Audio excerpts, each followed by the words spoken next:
panelists and next presenters have just started to get ready to bring in the last session of the day. I hope everybody can get in and settled again. Just before we start off with the third and final panel around journalists, I'd love to hand it over to the project lead of Read Twice, Senia, who is going to run through with some of the partners of the project what it's been all about and what it's been able to achieve. So please, Senia, take it away.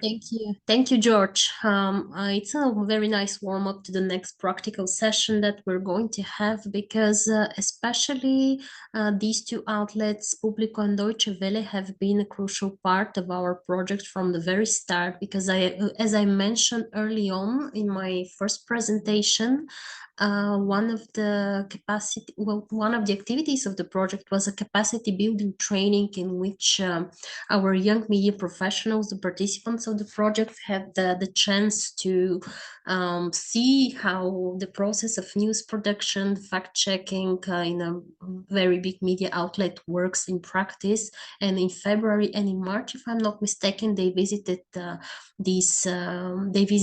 Público, and they were visited by experts from Deutsche Welle, and they visited Der Spiegel. So it's an integral part of our project. But since I've had already a lot of time speaking about our own activities from the perspective of EuroAdvance, among others, I wish to maybe give the floor to some of the other partners of the project to say how it has been with them.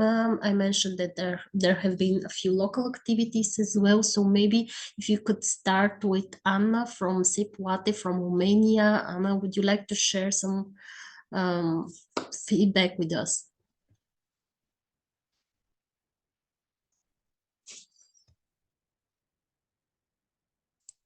Yeah.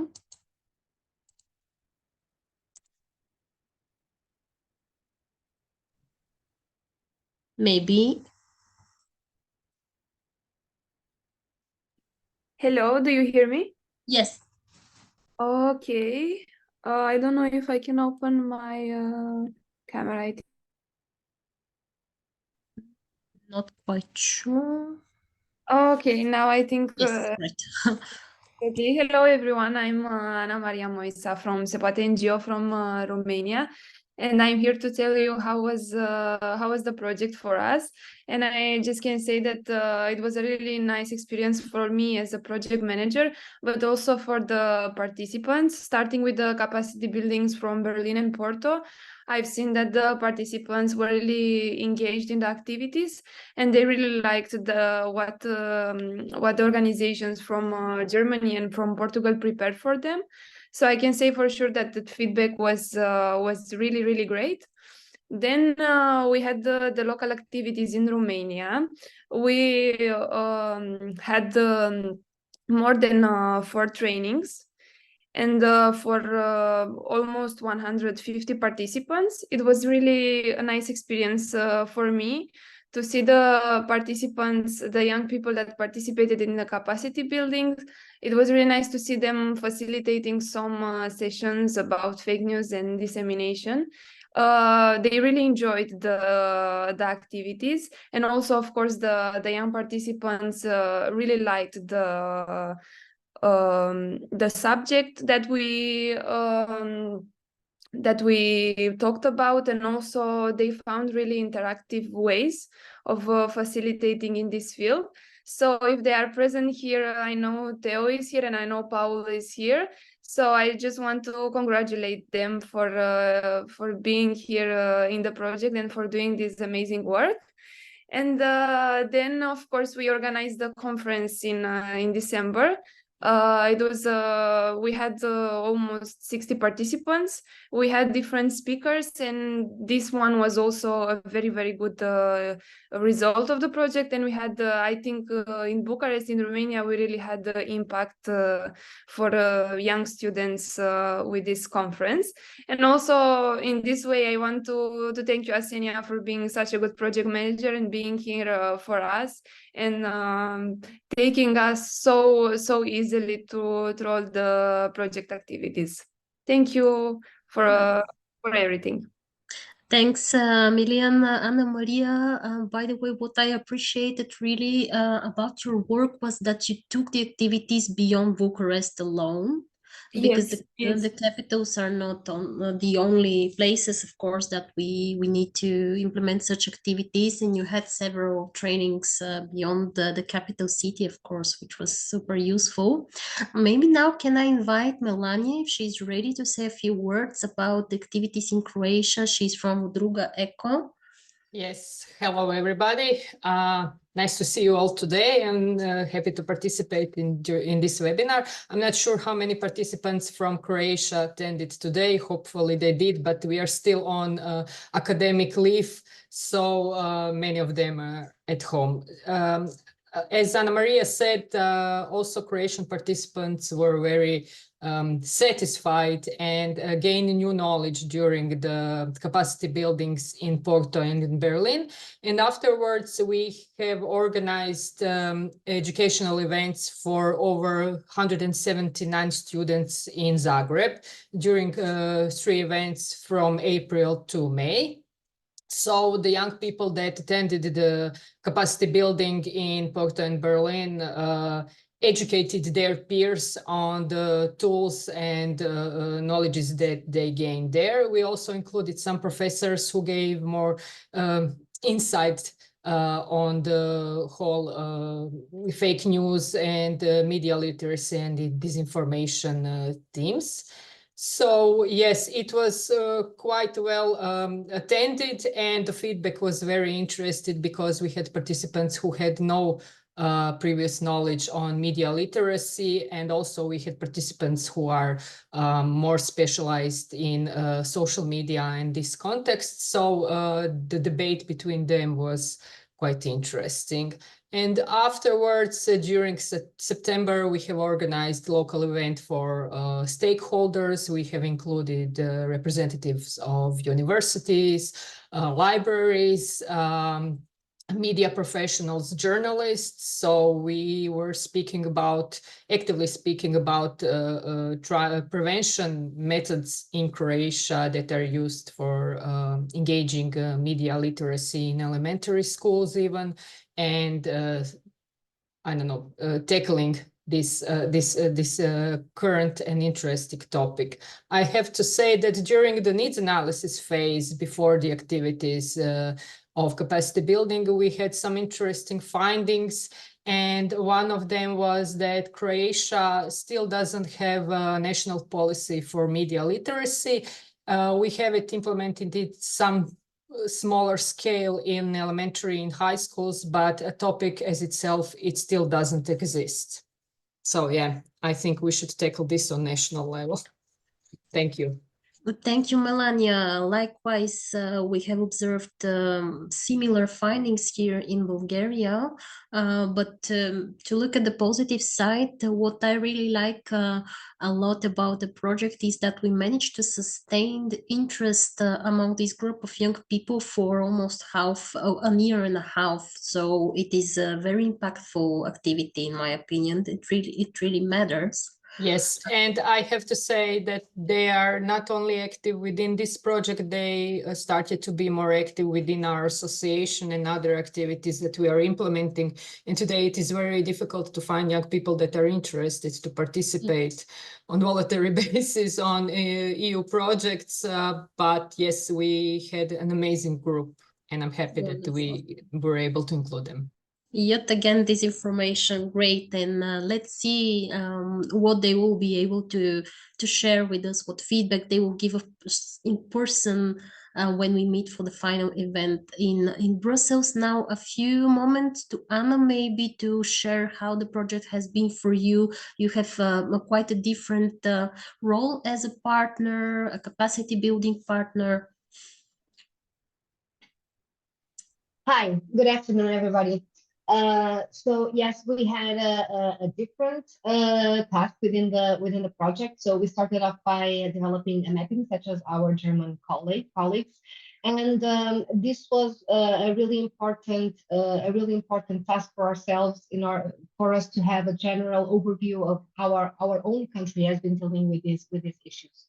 And so when preparing the capacity building, this was one of the main focus. So we wanted really for the capacity building to be a marriage between the theoretical part and the practical application of all the best practices that we identified. And so we shared with our participants the results of the mapping we conducted in Portugal. We had around 40 participants from the 6 countries that are currently engaged in the project. And another aspect that was really important for us was to involve our own community in the capacity building. And so we invited a visiting scholar that was staying with us. We invited some master students that are currently engaged in our masters in media literacy, media and information literacy and digital citizenship, sorry. And they also participated actively in the capacity building event. And I think we are all really happy with the way it went. I think we were able to make the theoretical part and the practical part to mix very well, and all the participants were really engaged. I think we took a step forward in our capacity building by asking them to prepare activities they could implement in their own home countries with various target audiences. And I think that was the closing of our capacity building, and it was really interesting to see them work and sharing all these great ideas that they had. And I'm really, really curious about the seeds that this project is going to leave for their future and for the future of Europe, of course. Wonderful, Anna. Thank you. It was very productive, and we're very grateful to you and to Alliance for Europe for bringing this capacity building training to the project. I cannot say more than what the surveys and what the evaluation has been by our youngsters who gave maximum scores to both trainings in Porto and to training in Berlin. Speaking of which, may I now invite George to say a few words about how the project has been for Alliance for Europe? Yeah, of course, I'm happy to. Thank you. I think it goes back to the point of today, and we've seen like the scale of the challenge that we've got in, like the amount of impact this kind of information can have, and the degree in which it can spread. All of this can sometimes make you feel quite small in what you can do to end up fixing it. And I'm really pleased that we have got like lots of solutions that we're talking about today. But this aspect of collaboration and how we put all of these things together and make sure that they work together is the thing I think we're trying to build up now more in the capacity building and see how we can test that. So the biggest takeaway from me from the Retries project was seeing how it works in practice. To say we've got these different groups that are on the ground, we're going to give a lot of tools and we're going to see what ends up coming out of it. And it has been really inspiring to see these groups then go out into their communities and be able to pass on a message that I wouldn't be able to do myself. Just these little organizations together wouldn't be able to do the stuff, but that together we can make a way bigger impact with it. So I ended on that. Thank you. Wonderful, George. Thank you. And so good that you're speaking of practical elements and practical components of this project, which gives me the opportunity to take us back to the panel, the so-called practical panel, because we really have the practitioners of media production here with us. But before getting into the panel, I would like to say a few words about Anna, whom you already heard speaking, but Anna in her capacity as a moderator of this panel. So Anna is a PhD in communication studies, and she has 10 years in communication and marketing field experience. She's now fully dedicated to research. She has been engaged with the topic of media literacy and media education, both in formal and in informal educational settings. And she sees it as a way of promoting citizen participation and critical agency. She is right now involved with the Lusofona University in Portugal and the CICANT, sorry if I mispronounce it, Research Center, who have been our partner in this project. So Anna, welcome once again, and heading to you to start this panel. Thank you, Asenia. Thank you very much for the kind presentation, and good afternoon once again to all those people present in our webinar. So I hope that it has been a productive morning and an enlightening morning. I am sure that it was. And to keep stimulating our critical thinking and sharing knowledge and practices related to disinformation and the detection of disinformation in the news, we are here for the last part of our webinar. So we'll start our last panel today with Tilman Wagner. And then we will have the presentation from Fernando Costa, that comes from Portugal. But before presenting our two panelists, I would like to remind you that you can use our chat, our Q&A, to pose your questions. And I hope that you can also share your curiosities and doubts about the processes that these two media outlets implement on their daily practice. So Tilman Wagner is a innovation manager at Deutsche Welle's research and cooperations team. For the last 10 years, he has been working there at the interface of journalism and technology. He is an expert for open source intelligence and generative AI in the journalistic field. His focus is on the analysis of social media and the verification of disinformation and synthetic content. And today he brings us a presentation about leveraging AI to fight disinformation in the journalistic domain. So an issue that's in our daily news, and I'm really, really curious about the presentation, Tilman. So please go ahead, and the floor is yours. Thank you very much, Anna. Thanks for the introduction, and warm welcome from my side as well. Let me start the presentation. Hopefully we won't have any technical issues. You should already be seeing the screen, and now in presentation mode. Yeah, see Anna nodding.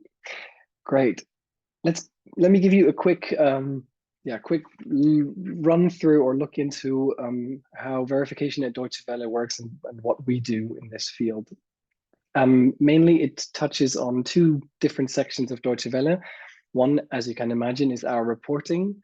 Of course, we're just like every news outlet these days, looking very much at social media and everything that goes on in social media. And it's no surprise that there's a lot of disinformation and misinformation. So we have our dedicated fact-checking team that takes a closer look at messages coming through social media and tries to debunk these in cooperation with our language departments. If you know Deutsche Welle, you know that we have 31 languages covered. So we do cover quite a lot of ground, a lot of areas. And the fact-checking team, of course, can't do all that by themselves. So they reach out to the different language departments if they need help for a specific region, or the other way around. If a specific region says, you know, we have a lot of messages here, but don't know whether they're true or not, they can contact our fact-checking team and then work together on debunking the information. And we have a dedicated site for that. But of course, it's also part of our daily reporting. The other side of verification in Deutsche Welle is actually the research part, and that's the part that I'm part of. We have the research and corporations team as one of the elements of research inside Deutsche Welle, and we focus on different aspects, but one of them is also the fight against disinformation.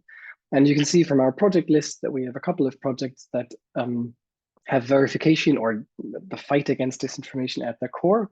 Some of them ranging into other areas like AI for media, for example, Callisto, which focuses on satellite imagery.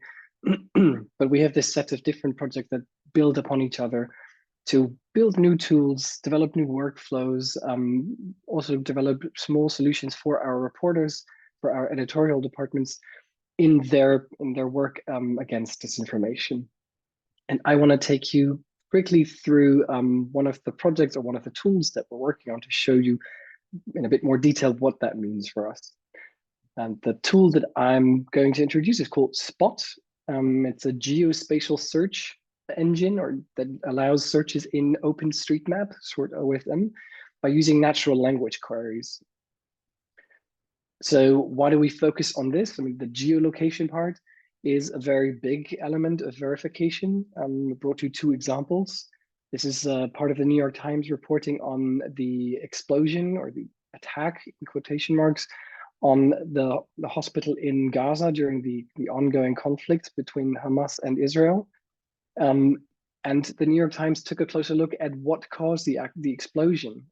We know there was a lot of messages coming out saying that it was an Israeli attack. On the other hand, there were messages saying that it was a misled or exploding rocket from Gaza itself.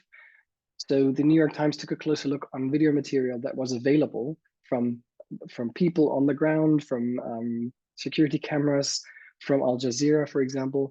And of course, in order to create a map like the one you see here, they needed to geolocate the videos, needed to find out where exactly were they taken, where was the spots of the camera person. So it's a big part of this kind of reporting. Another example that some of you might know is, or you might know the outlet, is Bellingcat, the online verification NGO. And they, in this example, debunked a video that was publicized by one of Russia's embassies, stating that it showed Ukrainian soldiers harassing Ukrainians in eastern Ukraine that were speaking Russian, and hence they were attacked or harassed by Ukrainian soldiers. And Bellingcat took a closer look at those videos and actually geolocated the places in the video that you could see where this harassment was supposed to take place. And they found out that the place was, well, very, very deep inside Russian-controlled territory. So it was very, very hard for Ukrainian soldiers to appear there and harass people by that debunking the video as a false video, as a staged video, actually. So you see the location in the verification process plays a very important role, and it's very often at the first step in debunking information online or false information. And that's why we decided to build a tool to help people in finding these locations a bit easier. It's all part of our KID project. Just pointing this out because this is the projects that we do are funded externally. Very often we get money from the EU for this, just like Reads Twice is also an EU-funded or EU-supported project. This is a national funded project with a 3-year runtime. We're a group of 6 people, and we're focusing on implemented AI in verification tools, but also on media and information literacy and knowledge sharing. And that's sort of our first outcome in the project. We set up, or we built a visual database that's called How to Verify, and that connects very well to what you've been talking about before, the capacity building. We wanted to share the knowledge that we already have and also enlarge it, but also making it available for people that are not so well versed in verification. So if you go to howtoverify.info, you can find this graph and you can work your way through from a file type like a video or an image, all the way down to specific tools that help you in verifying specific elements of an online video or an image or even a website. It also works on mobile, as you can see, and we've just recently added a whole section on synthetic media. So everything from so-called deepfakes to generative AI images and videos, etc. And we're continuing to fill that with more information, also so that our journalists in-house always have a way to look up new tools and methods to identify false narratives and messages. Onto the Spot application. As I said, this is a tool that uses natural language in order to find information patterns on OpenStreetMap. If you're not aware what OpenStreetMap is, it's sort of an open source version of Google Maps. And I'll give you a look at this in just a sec.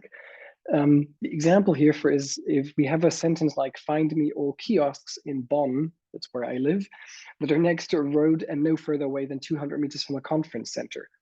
The sort of sentence that you would structure from looking at an image that you found online and you're trying to locate. And by writing this application, we wanted to create easy access to OpenStreetMap data for everyone, of course, with a special target group in mind, investigative journalists and fact checkers. Why did we choose OpenStreetMap? Here you can see a screenshot from OpenStreetMap focusing on Brussels, and you see all the blue highlights in the image, and those are data points that OpenStreetMap has and that are openly accessible. And you can see that there are buildings, that there are parks, that there are even the sports centers inside the park. But also, if you look at the intersections of the bigger roads, it also highlights traffic lights, street signs, crossings, etc. So there are quite a lot of data points available in OpenStreetMap that you can access, which is very much the opposite to what Google Maps has to offer. So that's why we wanted to use OpenStreetMap, just because of the large amount of data available. And what does our system now do? It runs through the sentence that you wrote and identifies entities like kiosk or conference center. It identifies the general location, like the city of Bonn, and it identifies the relations that you've entered between those, next to 200 meters away from, translates that into an intermediate representation of data pattern, and then renders the result onto a map, allowing you to find or to look at the different spots where this combination of entity, relation, and location actually fits. I think it becomes more clear when I show you an example. So let's say you would find an image like the one here on the screen on social media, and somebody claims that this is an event happening right now in the center of a city. Let's say they say Amsterdam, and you want to check out whether that's actually true. Is there really a Black Lives Matter event happening in Amsterdam? And so you take a closer look at the image and see what indicators there are that you could use to locate where this was taken. In this case, we have a line of trees. We have, of course, the people and the signs. We have a sort of a castle in the background. We have these red flags popping up, but we also have on the right-hand side a facade of different buildings, some of them fairly modern, others look a bit older. So we have a lot of indications, and we can use that to now build our query in the Spot application. And I have a quick demo for that. I hope that it runs, and you can see how that would actually work on the application. So this is now a real screen cast from the application. And you would type in the sentence based on the entities that you identified. So we have a castle. We already put in a location because we think this is in Antwerp. A pedestrian walkway is what we saw underneath the trees. And on the right-hand side, we saw some buildings. That's why in this example, we say that was it's probably a residential area. It looks like buildings that people live in and not an industry section or something. And now you can see that the system is analyzing the sentence. It's processing the information. It asked us to confirm whether it actually identified the location correctly. And now it puts the results on the map. And you can see the different colors highlighting the different elements, the different entities. The castle's in red, the pedestrian walkway in purple, and the residential areas in green. And we can, in this case, we unclick it so you can actually see the underlying elements. There are a few hints here and there, or a few options for you to change that query, adjust it a little bit. Like in this case, we're changing the relations of these elements because we think they need to be closer together. And then we take a closer look again at the results. And now you can actually click on one of the results and you can open the corresponding street view of that particular spot and see whether that matches with the image that you found online. And if you take a look at this now, we have this on the left-hand side, we have the castle, which looks very much like the one we had in the image. If you look behind the trees, you can see a sort of facade that corresponds with the one in the image as well, with the towers and this modern round structure with glass windows. And you can also see the tree line, and you can see some of the bicycles parked underneath. So that looks very much like the place where the photo was taken. Yeah, the reason I'm showing you a video instead of a live demo, which would be possible, is simply that we haven't published the tool yet. It's not completely done yet. We're planning to release a beta in February 2024. Point is that we're building this not just for our newsrooms and our journalists, but this is actually an open source model. We usually try to do that way, so it's not just for us, but for the whole community. But in order to actually release it, even in beta, we still have to improve our underlying AI models, which are the ones that help us identify the entities in your sentence, the one that you write, and map it to the actual tags in OpenStreetMap. And that's the other task that's still in progress, is getting all the tags that are available and actually sorting them and structuring them, filtering them so that the AI model can find the right correlations between what you entered and what is available on the maps. So that's still, still some work to do. That's the usual stuff that takes a lot of time in AI, in the AI industry. That's the data cleaning and data modeling, etc. We also have sort of a future work cut out for us already, because we want to take this then a bit further by automatically locating images or videos by with the help of computer vision. And for that, I'm just quickly going to give you a glance into what's already out there, because time is sort of against us or with us, depending on how you look at it. Systems like ChatGTP, which I'm sure everyone knows, already have the capability of analyzing images and well, in parts also video.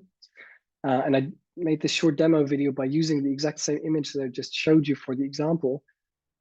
And I'm in the video going to give it to ChatGTP to analyze the image for me and tell me where it thinks this was taken. And you can see that in the top, I primed the system. I already gave it a role. I said that I wanted to pretend to be an OSINT specialist. And now I'm uploading the image. And I'm asking ChatGTP where this was taken. And everything in between the image and the text above is basically just making sure that ChatGTP doesn't write a lot of text, but only what I want in terms of length.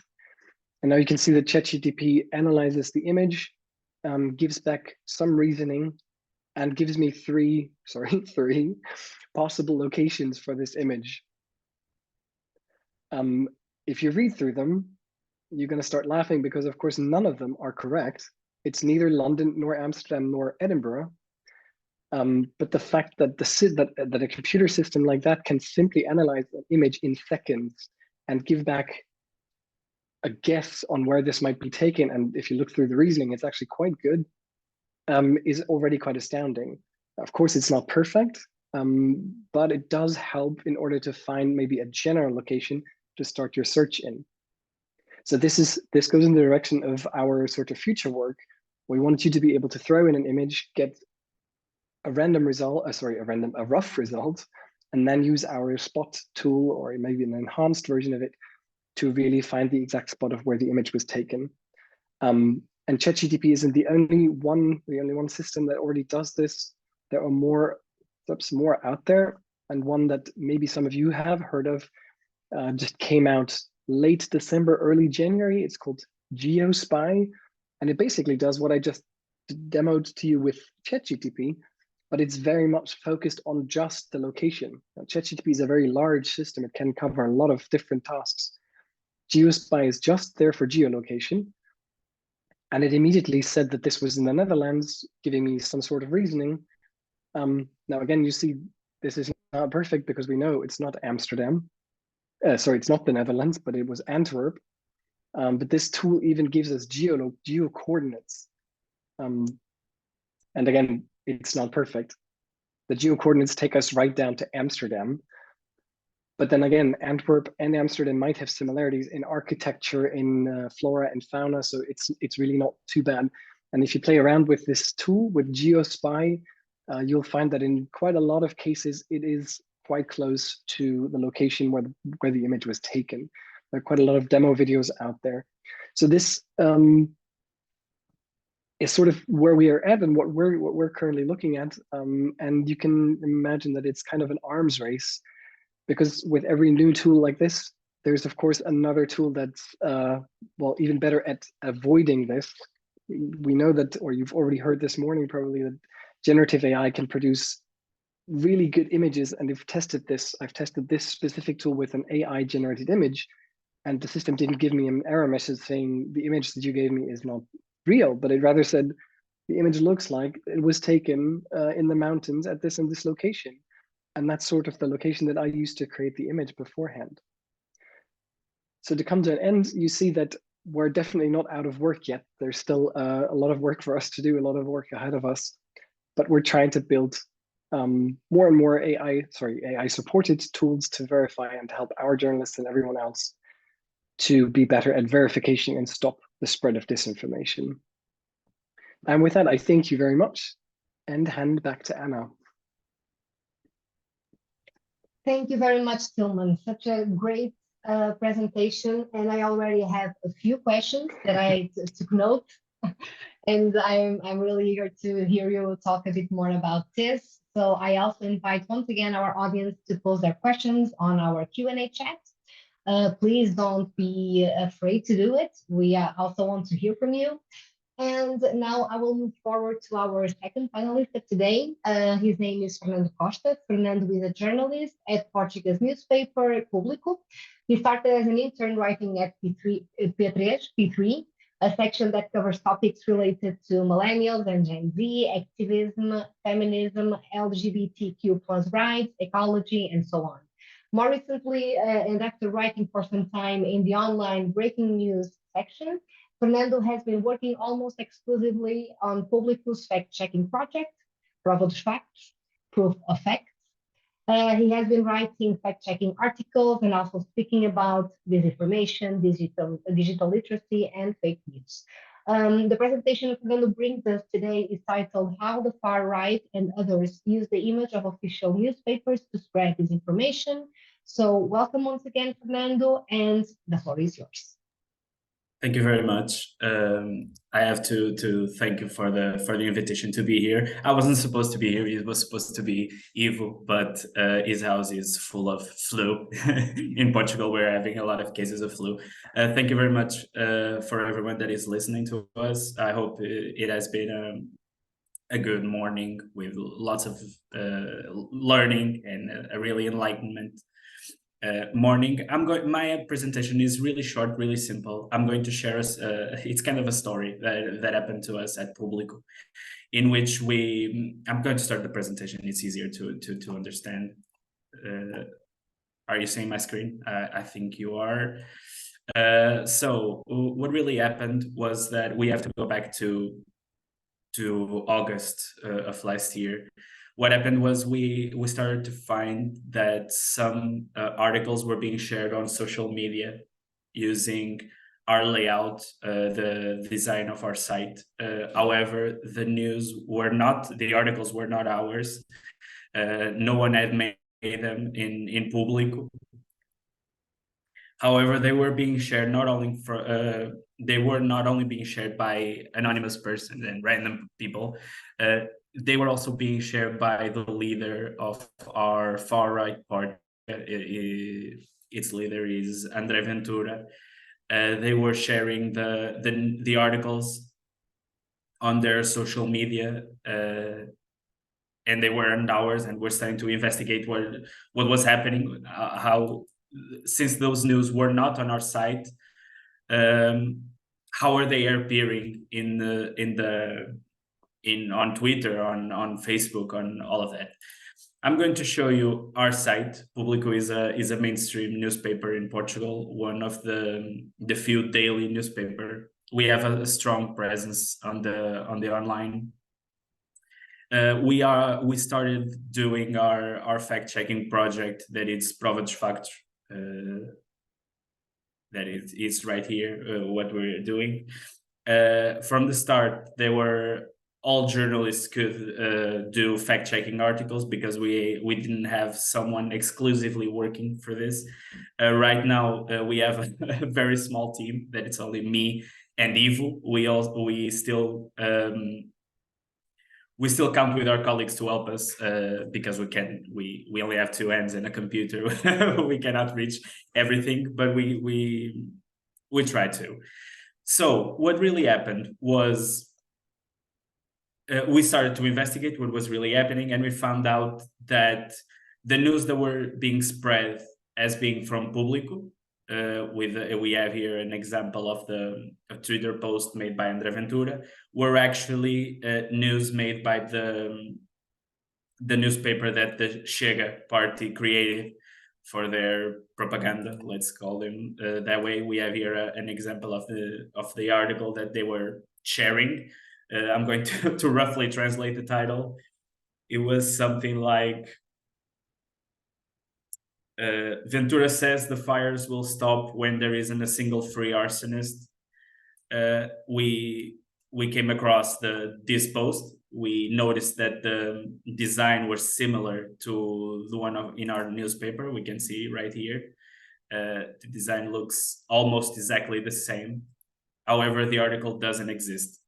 So we found out that the strategy that was being used was to create their own articles in their own newspaper, and they were presenting them on social media using the visual identity of Público. So my colleagues, Miguel Dantas and Ivo Neto, started to searching more and more to see if it was happening, if this was an isolated case or if it was happening more. And in fact, it was. There is another example. Here the title reads, it was when we had the World Youth Day in Lisbon, when the Pope was here. And the CICANT did this article called "Spending More Than 4,030 euro, 300 euros in a bottle of wine to give the Pope is obscene." Once more, this article doesn't exist at the Público page, but it was being shared as being from Público, while it is not. So when Público found out this, they immediately did social media posts and fact-checking articles saying this isn't ours, we didn't do this, this is like something that came from the far-right party, this isn't from our journalists. And we contacted CICANT, the party, and we asked them to remove the articles from the social media. However, I have here a link that proves that even today, like 6 months later of this happening, I hope Twitter can opens. However, this screenshot was made yesterday, and what happened is that the posts are still online. They weren't removed. Público filed a complaint to ERC, that is the entity that regulates the journal, everything that is the journal, newspaper, radio, the communication platforms. So I don't know why, but Twitter isn't opening. So, well, I'm now being able to show you. But if you check this link, I can leave it in the chat. You can see that the posts are still there. At least this one is still there. So let me try just once again. Yes, it's opening. Okay, here it is. Here it is. The posts are still online even after we asked them to remove that. It wasn't made.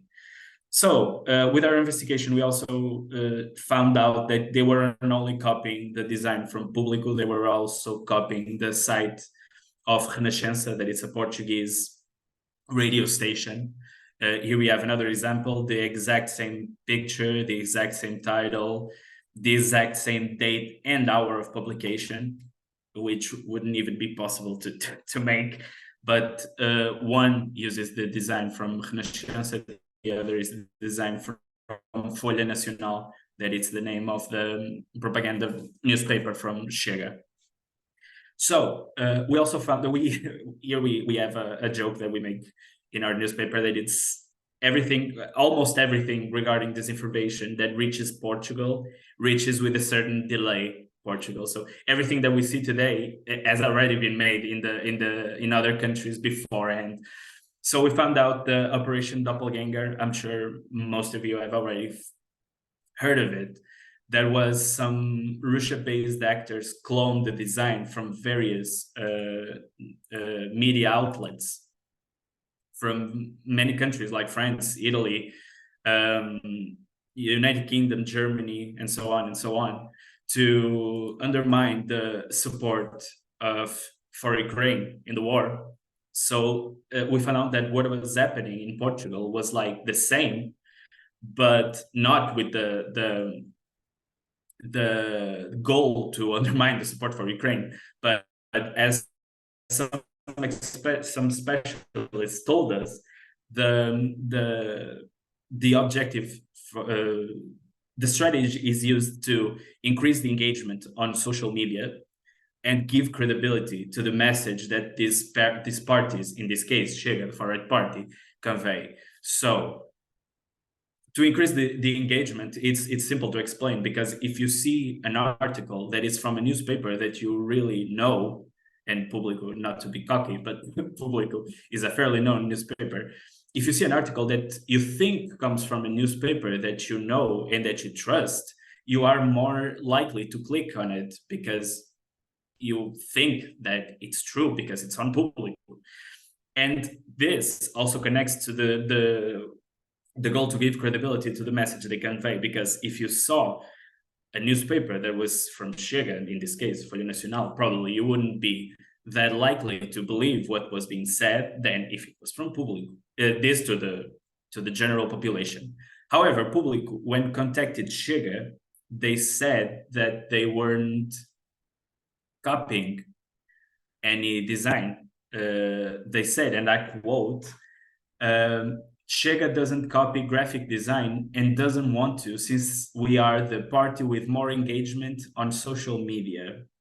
And they also said that Folha Nacional has its own graphical design and is experimenting multiple sections with different models, which they thought was legit and they could do that. So it's really hard to believe that one of the models that they were trying to use was exactly the same model that Público uses, or the exact same model that Renascença uses. And both of them are really different from the main graphical model that it's used on Folha Nacional. But that was the justification that was given. We ended up filing a complaint about it. We talk about with specialists about what was happening. And then we found out that not only Chega was doing this, but we found this is a different case of, because here we have manipulation of content that is someone on social media, as some random person, we guess, we don't know where this came from originally, picked an interview that Público did with Beatriz Gomes Dias, that it's a politician from Bloco de Esquerda, that it's a left party in Portugal. But they changed the title of the interview, they changed the lead, and they changed even the author of the article. We have here, the original interview was from Ana Salopes, and the one that was being shared on social media, this has a red cross because this is from the original post was deleted on Twitter. You can check it using Wayback Machine. But I use this image because this is from the post that Público made afterwards, saying this isn't ours. This interview doesn't even exist. The interview exists, but this was never said in the interview. So to translate roughly what is here, the original title was, "It's important to change the name of Praça do Império, Empire Plaza." It's the translation, it's Empire Plaza. This was the original title. The title that was being shared on social media was, "If the Portuguese people become a minority in the future, it's a good thing. They'll finally understand how we, the racialized people, feel." And Beatriz never said this. So we had to debunk. It was a strange experience because we had to debunk something saying we didn't do this. This isn't ours. Not usually we at Prova dos Factos we debunk politicians' speeches or things that show up on social media that is being spread as true and is false, or something that a politician says that isn't true or isn't correct or isn't exact. But it was the first time, I think, that we have to say this isn't ours, we didn't make this. Even Liliana Borges, that it's the journalist that shows up in the fake article, wrote a test saying, "I didn't make this interview, this isn't real." There was even a new example that it's even more bizarre that happened to us. There was an online scam. We have it here in the right, that promised a magical cure to losing weight, and they also used the same the design from Público, not as well as the other times, because someone that is used to reading Público notices that this isn't the correct design. However, we have to see that they. I got a copy from our site in this day at 6th of April, and those were in our header, we had this topic, STOP, that is our aviation company. We had Donald Trump, a war in Ukraine, inflation podcasts. They were careful enough to put the same ones, exact the same ones of the day. However, everything else is not the same. This is really empty. The font isn't the same. Which reminds me, I didn't explain it earlier. When we found out these articles for being shared by Chega, we contacted our design specialists, the team of Público's design, and they said that while for the common person, this is exactly the same design Público uses, it's not true, because our font, the font that we use when we write, is exclusive to Público. So it's really hard to copy that because it's our own font. So we have some clues. They aren't bulletproof. They are useful, but not bulletproof, that we can use to detect if something that shows up on social media, like being from a newspaper, how can we show if it is or isn't from that newspaper? The basic strategy is to search the title of the article on Google, followed by cite with two points, and following we put the URL of the newspaper. That way we can filter everything that shows up. With the title, we can see if in that site there is the title that we searched before. Then we have to use our own judgment we have to ask ourselves, are there visual differences? Is this really what in this case, Público news site looks like? And are there writing mistakes? Because sometimes when people copy the layout and the design of other site, sometimes usually like on scams and on fraudulent schemes, they aren't really very careful with writing mistakes. In Público, we have a characteristic that it's our own. That is, we use the old spelling agreement. Here in Portugal, we have a spelling agreement, and then we change the way we write some letters in the words that weren't pronounced, were taken off of words. So here we see the word redação that reads redaction. Público writes it with 2 C's. That was how we wrote before, or how Portugal wrote before, because we didn't adapt to the new spelling agreement. So this was one indication that this wasn't from Público. And the other indication is that when we write an article that isn't signed by the journalist, we never write redaction, we write Público. I can show you other examples that we never write redaction. It's not something that is done by Público. We have another here, Público. We never write redaction. So if someone was, I know this is really easy to notice for me that I work in Público, but the common citizen isn't that aware, that maybe not aware of that. But if we think something sounds fishy, we should doubt to start at the start. So we have also to ask ourselves, does it look legit? Because sometimes I wrote a lot of articles about online schemes, and one thing that people always tell me, especially, is if it sounds too good to be true, probably it is too good to be true. So I adapt that thought here, and if it sounds not legit, if it looks not legit, probably it isn't, because why would the Público site look like this, so empty, since normally it looks like this? So we should be careful about some things that are we shouldn't immediately trust content that comes from a dubious source. This is a sensitive topic, because in the case that I spoke earlier, André Ventura is the leader of the third political force in Portugal. So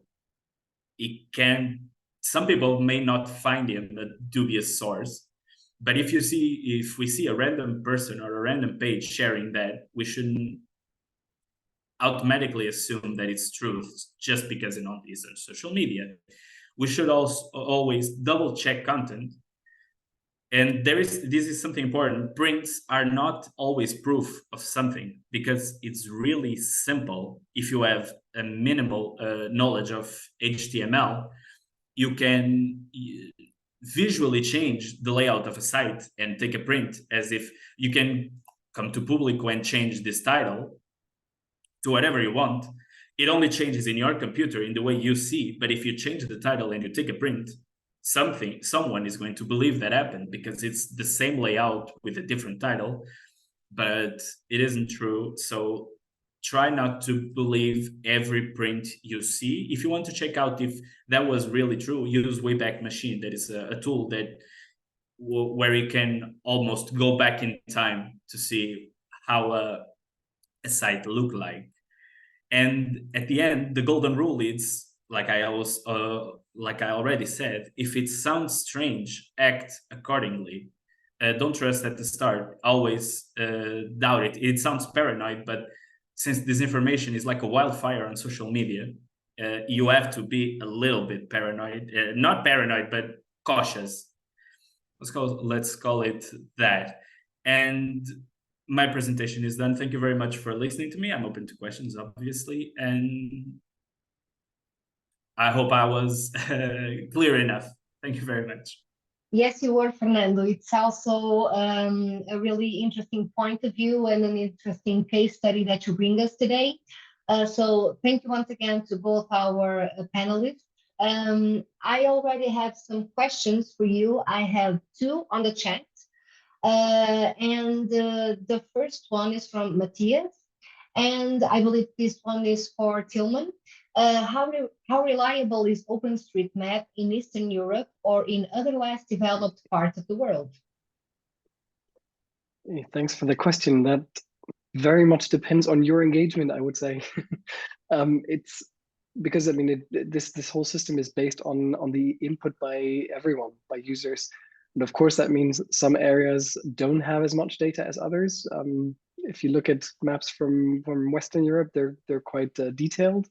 And of course, if you go to rural areas in Russia, you will probably not going to find a lot, but it is still quite good. And so, I mean, the data that is there, I would say, is reliable, but of course, you have to be aware that sometimes data might be missing. Yeah.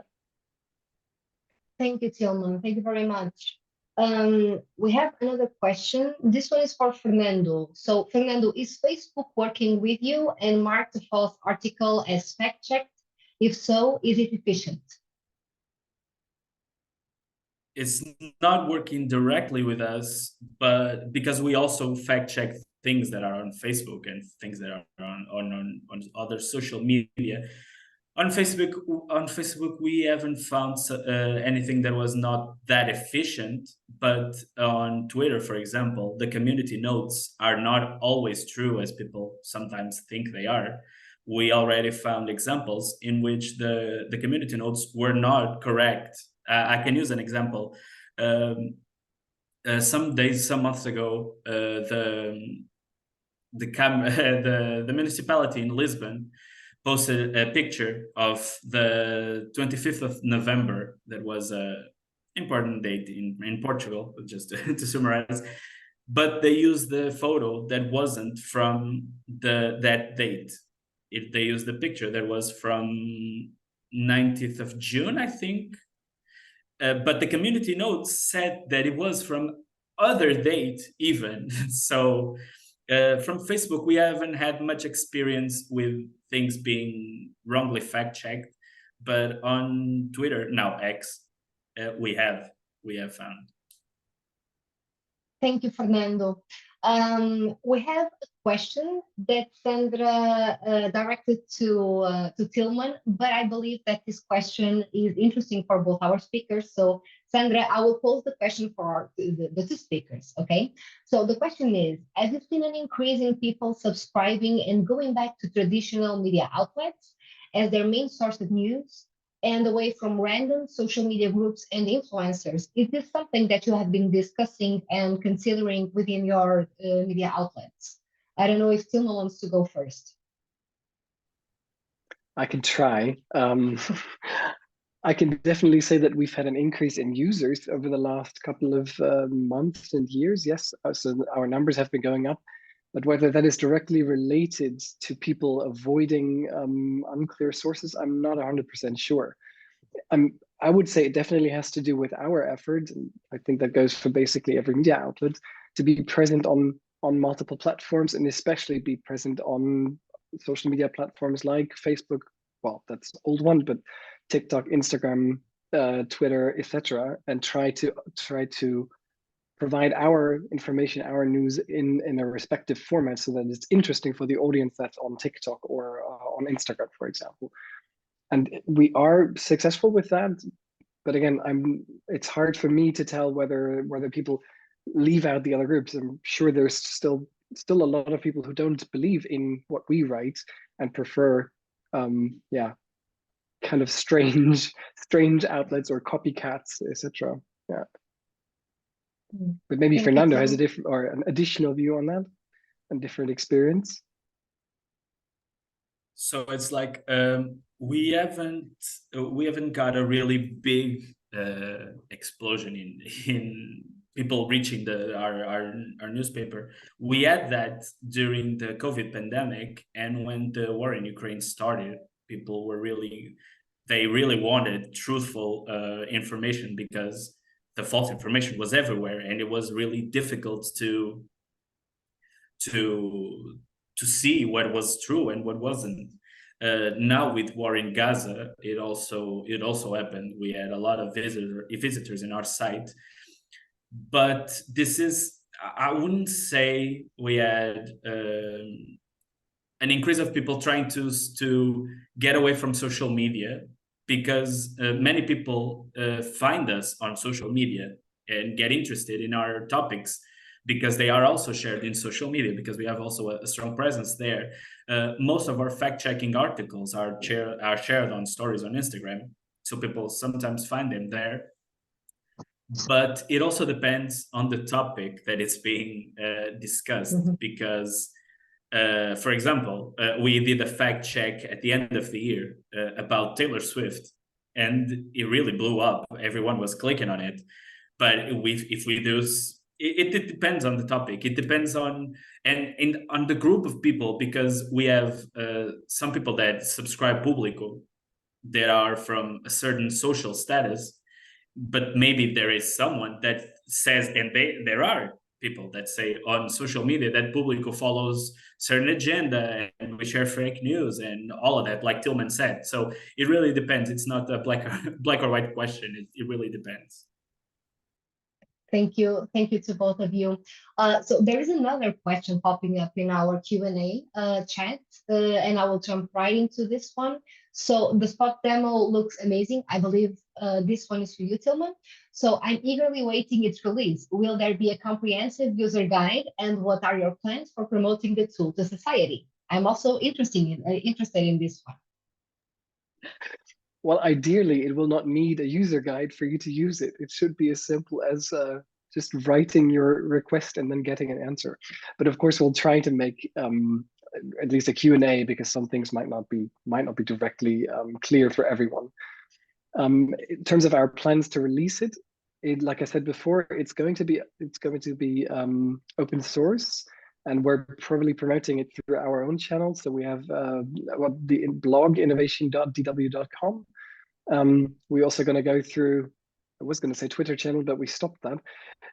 So it's going to be either on Mastodon or LinkedIn, most likely.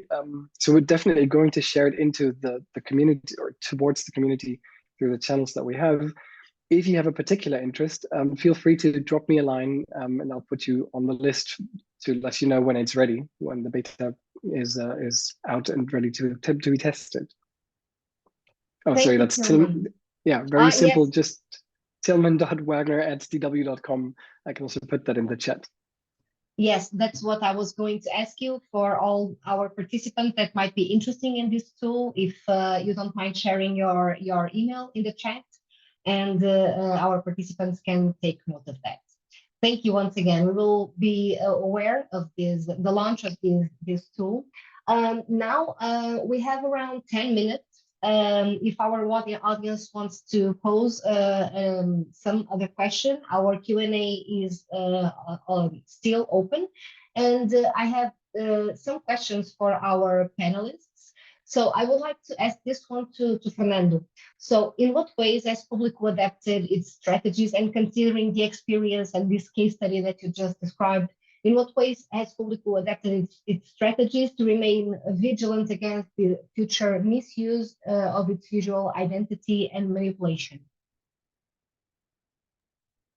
Well, that's an interesting question, because what happened was when we talked directly to the source of some of this content, when we talked directly to CERV, we stopped seeing articles using our design. So in that case, we're always aware, and we in our Provados Factors, we spend more time than we should on social media, digging through layers and layers of disinformation, and we haven't found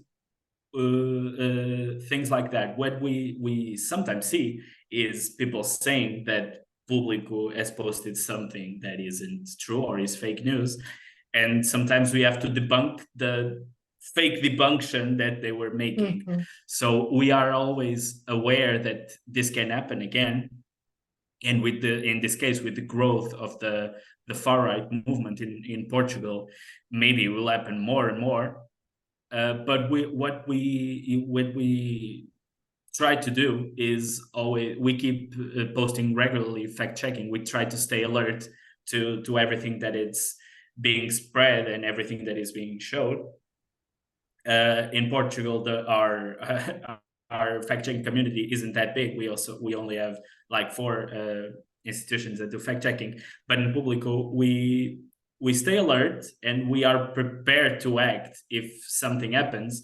That was why we filed a complaint immediately at ERC.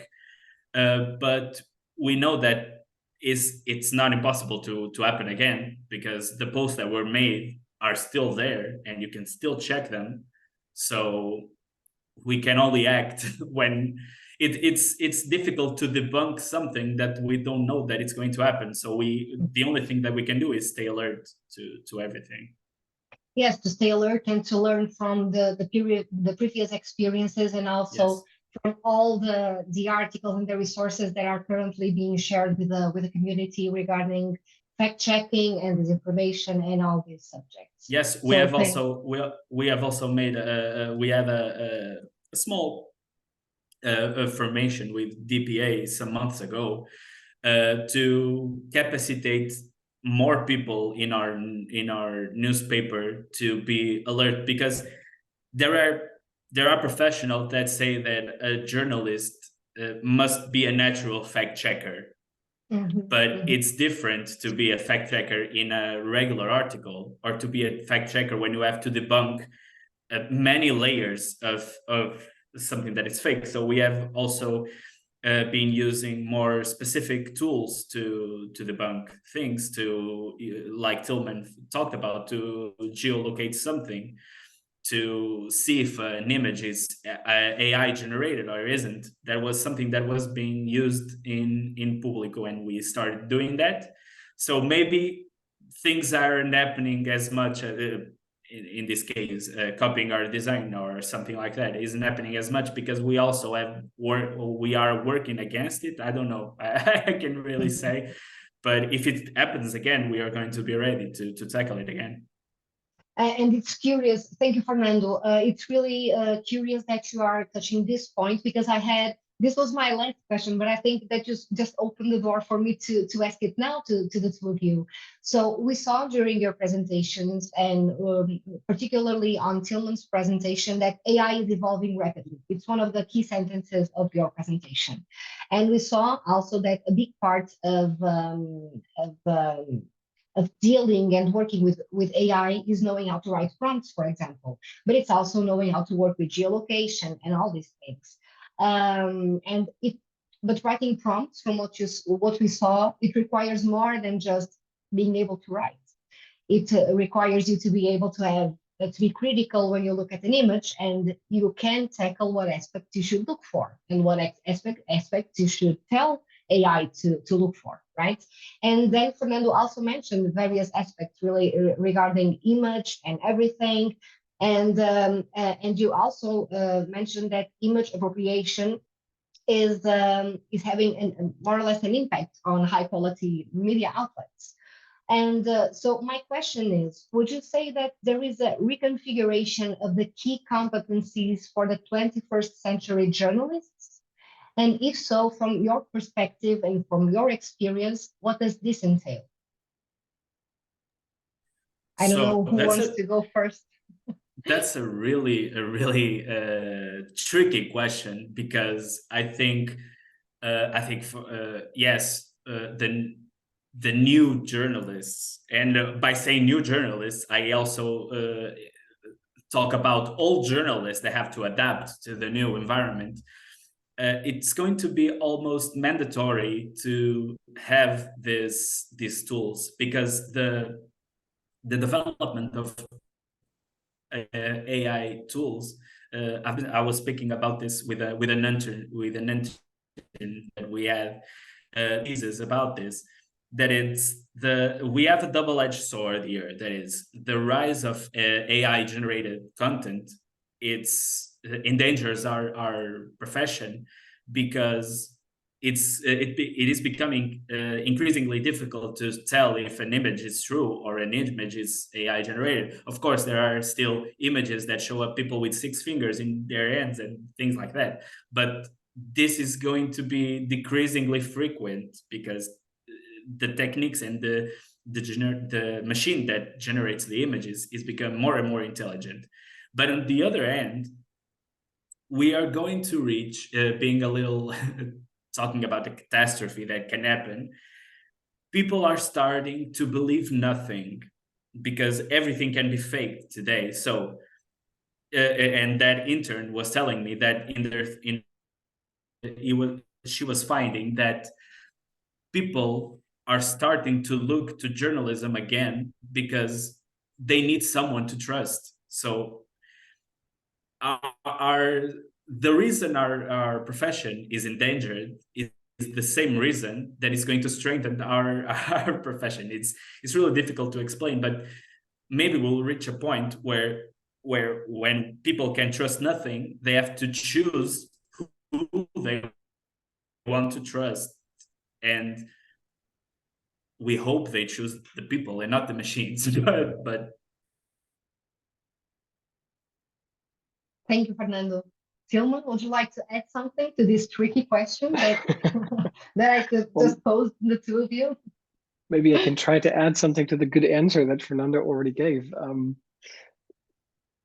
mean, this is a big point whenever we talk about how to fight disinformation, right? We can build all kinds of tools to try to counter that, to find disinformation, to verify it automatically. But I think it actually comes down to everyone, and it includes both journalists as well as other media producers, as well as everyone consuming media, and not only news media, but social media in general, to actually know about the concepts and the dangers that lie within, right? How does the Facebook algorithm rank the posts that I'm seeing? How does TikTok actually do that? Why do I get that video as my next video? Why do I find it so appealing? And then start thinking, what's the message behind it? And then start thinking or knowing that message might be framed, or it might be leaning towards a different specific direction, or it might be fake. It might be made up completely. It might even be AI generated. So it's really people who have to be aware of that, both at the producing side as well as the consuming side, which just puts a very big emphasis on media and information literacy for everyone, right? And Fernando also said that we have a lot of journalists in-house who are really good at their job, but they're not that keen on maybe doing a lot for social media. They produce good journalistic stories, but they might not know how to best produce that for TikTok, but rather like write an article or produce a good video which runs on either television or now YouTube. It depends. But even they have to adapt and learn about all these things, which is also why we try to have in-house trainings both on social media, of course, for sure, but also now on generative AI to tell people at least that it's out there, what it's capable of, and if possible, how you can detect it. And then, of course, the next step is then that we think about how can we use this to improve our work.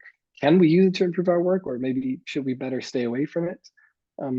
Deutsche Welle is never going to use AI-generated images for news, for example, because that's the second point that I wanted to add to Fernando, which you also already mentioned. Second point is trust.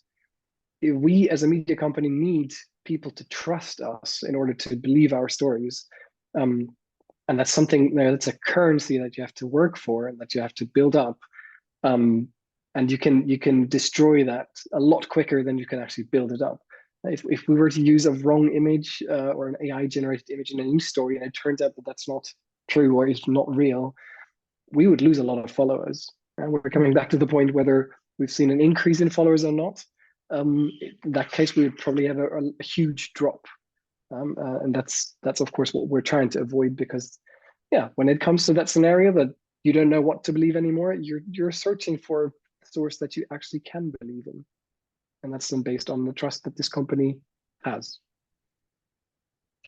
Thank you to the two of you. And yes, trust is also a matter that probably we'll have to leave for another webinar or another discussion.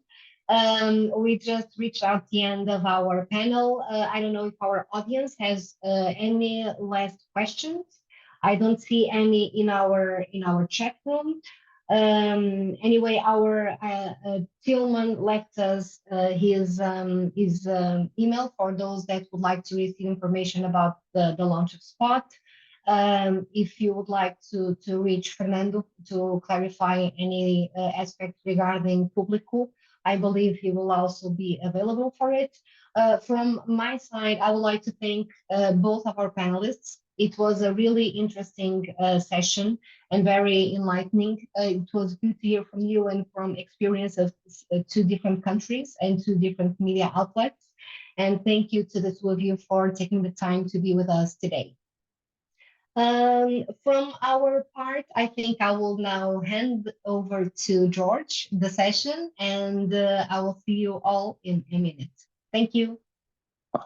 Thank you very much, Anna, and also massive thank you for Tilman and Fernando for giving us an insight into what the world of journalism currently looks like and what kind of tools and challenges you're faced with, both on the side of making sure that your information is correct and also protecting your own trust and authenticity by others trying to take advantage of it.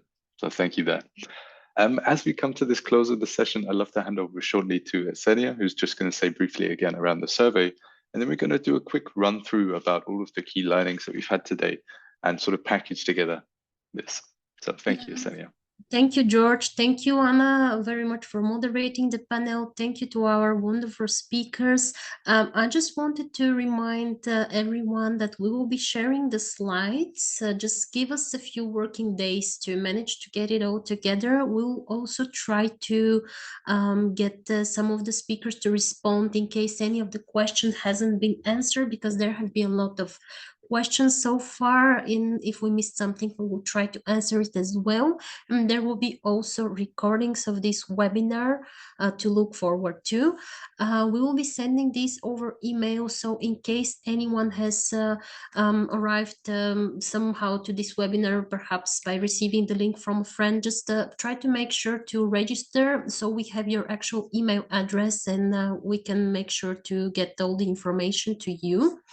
And now about this survey, it's really important for us. It will take a few more minutes for you to complete. I will just going to send over the link in the chat to avoid any problems with sharing. I'm going to give you also the project reference and the name of the webinar to enter. The rest is up to you, of course. The survey is organized in two parts. One to evaluate actually the quality of today's event. I hope you liked it, but you can also give a lot of feedback in terms of content and depth and the speakers and duration in case you would like to do something differently for the next time, and we will try to take it into consideration. But the other part of the survey is actually about the how well do you know the CERV program, the Citizens Equality Rights and Values program of the European Union. For those of you who don't know it, this is the program that funds citizens projects such as ours, including ours, the Readwise project. It is a very important program for the European Union. It promotes citizen and democracy promoting activities. So if you know it, that's great. But if you still don't know it, you can say a few words about it in the chat. And I hope that as we are speaking, you will have the chance to complete the survey. It will be very, very much appreciated.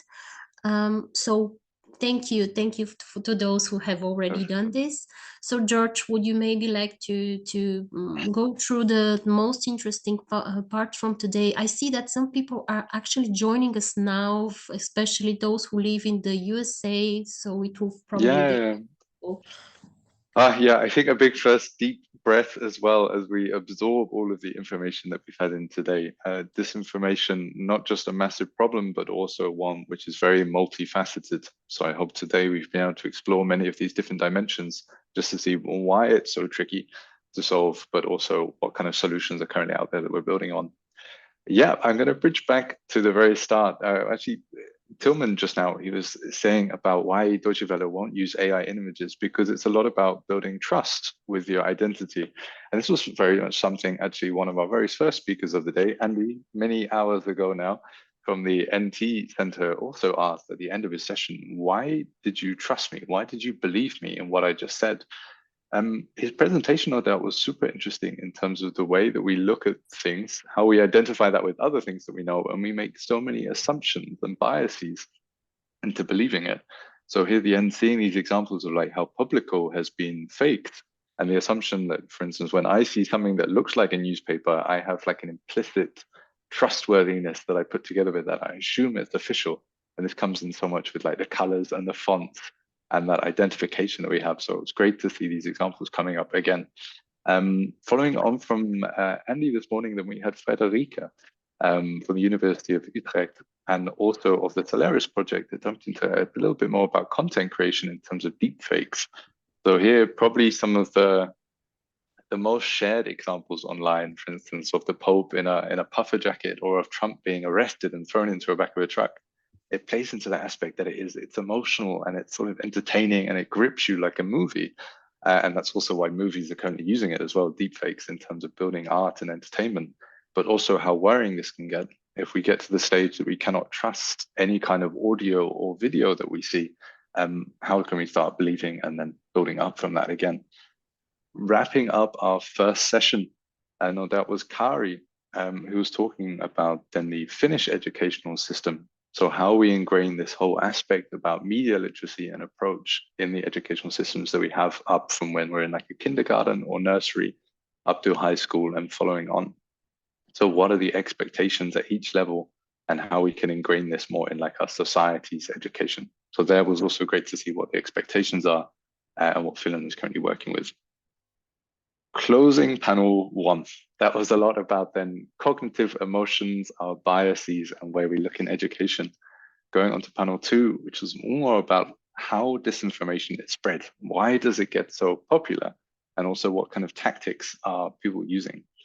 Here we were very pleased to welcome in an influencer from Switzerland, Laura Vanta, who gave us more this, it's more of a positive aspect, more proposal to how we can make things that look very entertaining online.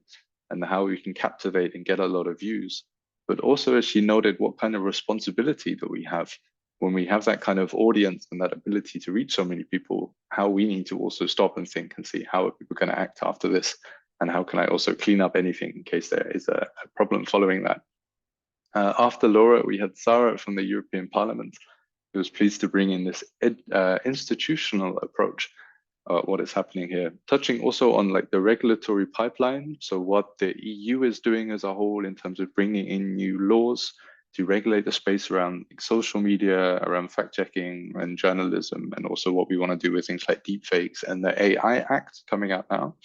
But you also touched upon how the European Parliament has particularly been targeted. And similar to PÚBLICO, seeing like they've created fake images of parliamentary reports coming out that then we also then look to believe. Or cases where MEPs, for instance, have been faked, with this example of a German parliamentarian taking something looking a bit suspicious within the parliament, but it was just disclaiming this. And all of this fake news there, it was to discredit the parliament. And Sarah was pleased to clear up on how they're tackling against that. Closing up on session 2 around all things with content, we had Keith from the Gate Institute to give us some clear examples of how his research has been going within Bulgaria, and giving some comparisons between the different kind of communities and how disinformation can impact them and why it grows so much. As some of the key things I took away from Keith's talk is on this such systematic or internalized distrust that the country has, the government that has built up from like policies not working well, of feeling like it's being unheard, and of still being in this kind of economical and political mouth situation, and how that then erodes trust. And then how can a society start to tailor-made these solutions for itself when it has that such ingrained trust?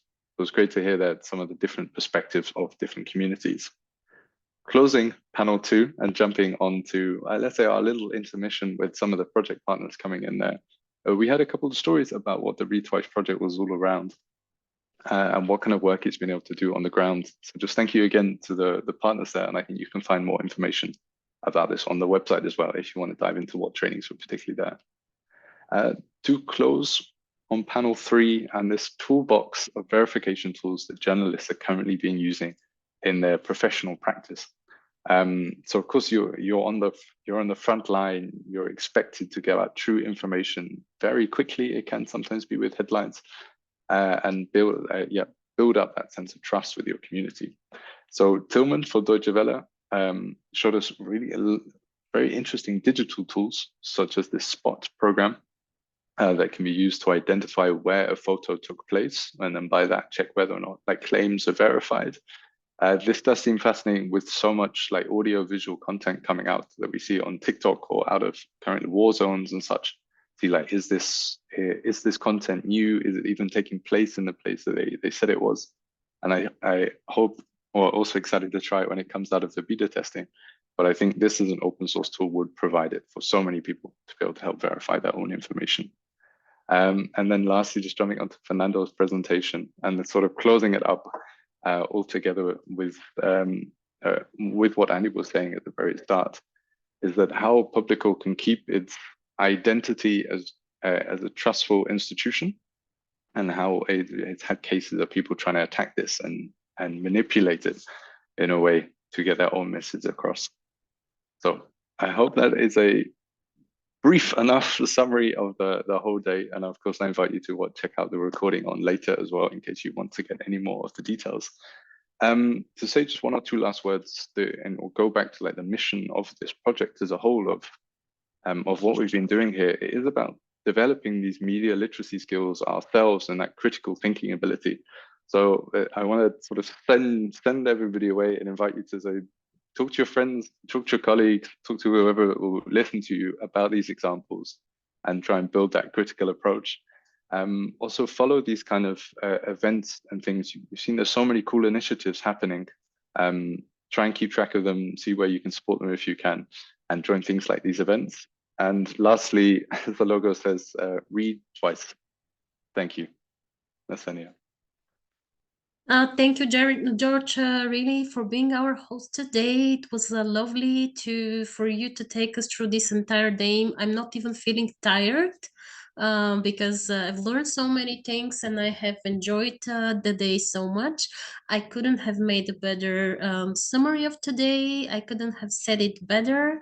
I've my notes that from the meeting today are not so organized, so I wouldn't burden attendees with this. I think they have made enough of the day. And once again, I would like to appreciate the involvement of everybody. Thanks to those who stayed with us for the entire day. I'm sure you, and I hope you found it interesting. Thanks to the partnership for your contribution. Thanks for the young people who participated in the project for 1.5 years and who continue to be so involved, and some of them are still with us today.